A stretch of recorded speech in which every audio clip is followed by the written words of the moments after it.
Welcome to today's Explainer. We're jumping right into a truly fascinating chain reaction today. We're going to explore how a highly localized, incredibly intense military event in South Asia didn't just stay local, it actually triggered these massive, totally unexpected geopolitical and economic ripples across the entire globe. We're talking about drawing a direct line from a battlefield in May straight to the defense ministries of nations across the Middle East, Africa, and honestly, way beyond. It's a crazy story of technology, timing, and shifting global alliances. Okay, let's dive right into this because this is the central paradox we're untangling today. Picture this. Just recently, Pakistan's foreign reserves had totally plummeted. We're talking about a country brought to the absolute brink of economic default. Yet, following a brief, really intense military confrontation with India, suddenly Pakistan is securing multi-billion-dollar international arms deals. Like, how does a country go from negotiating its 25th International Monetary Fund bailout to suddenly becoming this highly sought-after global arms dealer in just a matter of months? It's genuinely baffling when you put those two realities side by side. So let's map out exactly how this happened. Here's our roadmap. We'll be hitting the May catalyst, a battle-tested jet, the global shopping list, the Saudi recalibration, the China factor, and finally, economic savior or mirage. Section 1. The May catalyst. To really grasp the global fallout here, we have to look back to early May. On May 7, 2025, India carried out strikes on what it called terrorist infrastructure in Pakistan and Pakistan-administered Kashmir, and this was following an attack in Indian-administered Kashmir. Now, Pakistan strongly denied involvement, stating that innocent civilians were killed in the strikes. And this just quickly escalated into a severe 4-day tit-for-tat exchange of missile and drone attacks, with both sides targeting each other's military installations. By the time a ceasefire was finally announced by U.S. President Donald Trump on May 10th, over 70 people had lost their lives. It was an incredibly intense, high-stakes confrontation between two nuclear-armed neighbors, and obviously it instantly caught the world's attention. And the immediate domestic ripple effect of that conflict, it was absolutely massive. Right after the May skirmish, Pakistan's finance minister proposed a stunning 20% hike in the country's defense budget.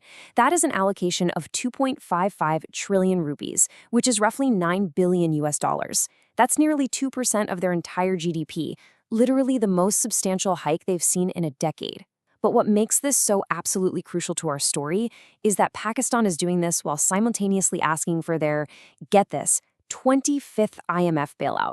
It's this surreal balancing act.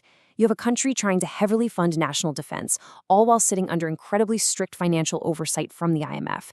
Section 2, a battle-tested jets.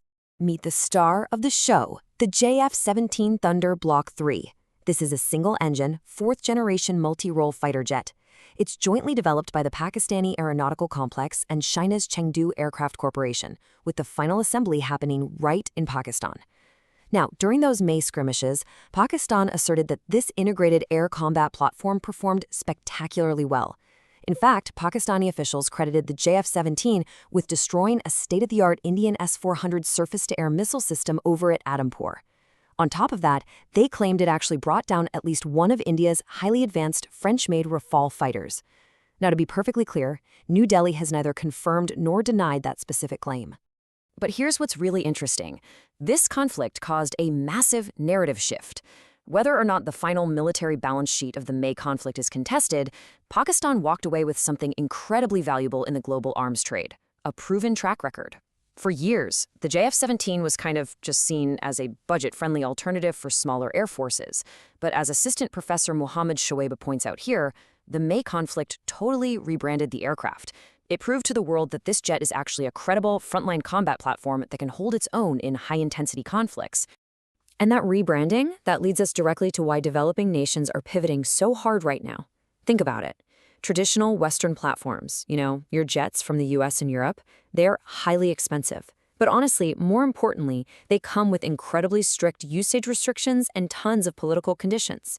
The JF-17, on the other hand, is not only lower in cost and now combat-proven, but it's totally exempt from the political vetoes that normally come attached to American or European exports. If you're a nation dealing with tight budget limits or complex geopolitical alignments, the JF-17 just became a highly, highly attractive alternative. Section 3. The Global Shopping List. Which means we're now seeing a truly chaotic surge in global interest. Let's look at Africa first. Massive moves are happening there. Pakistan's army chief literally flew to Benghazi to meet General Haftar in person, securing a historic deal worth over $4 billion for Libya. Let that sink in. That is the largest arms export deal in Pakistan's entire history. Meanwhile, Sudan is in advanced talks for a $1.5 billion package, right in the middle of their ongoing civil war. Jumping to the Middle East, Iraq's Air Force commander has expressed keen interest after Pakistan's air chief visited Baghdad.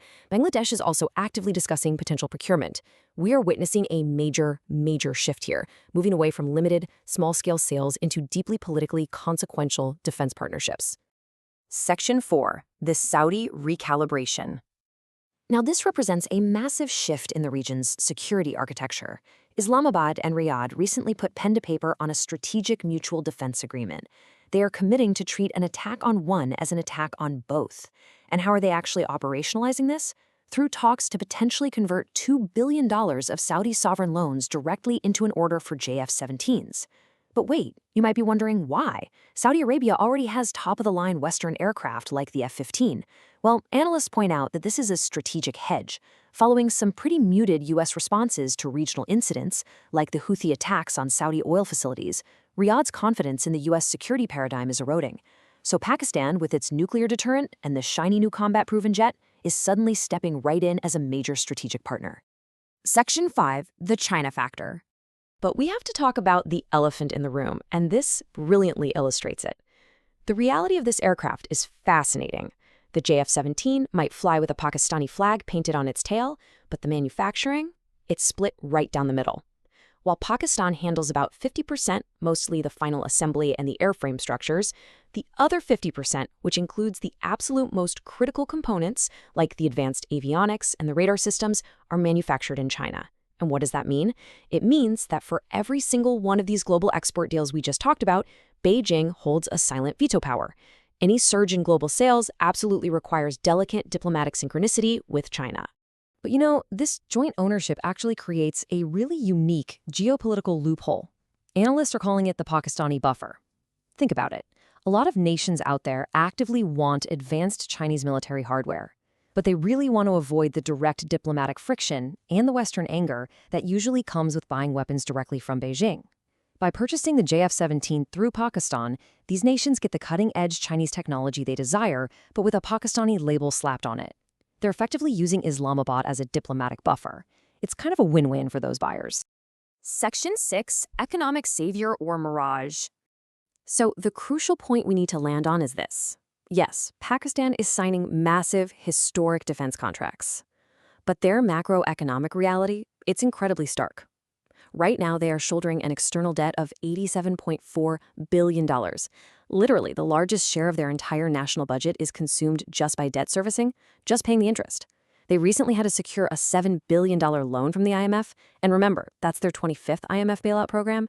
We are looking at a dramatic, almost theatrical collision of soaring geopolitical ambition and incredibly severe fiscal constraint.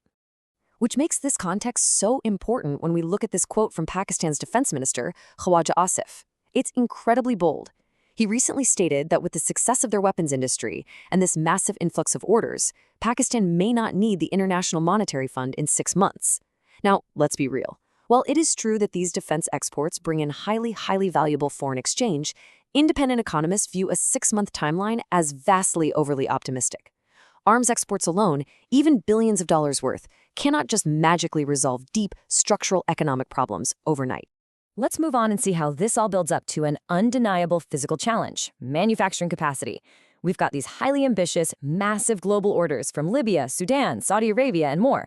But let's look at the baseline for modern jet manufacturing to put that into perspective. France, which is an incredibly advanced aerospace nation, only produces about 25 to 26 of their Rafale jets in a single year. Building fighter jets takes time, so if all of these massive, simultaneous international orders for the JF-17 actually materialize, does Pakistan realistically have the industrial capacity and the supply chain infrastructure to fulfill them, especially when they also have to maintain their own domestic fleet readiness? It's a huge question mark. Which leaves us with this final provocative thought to chew on.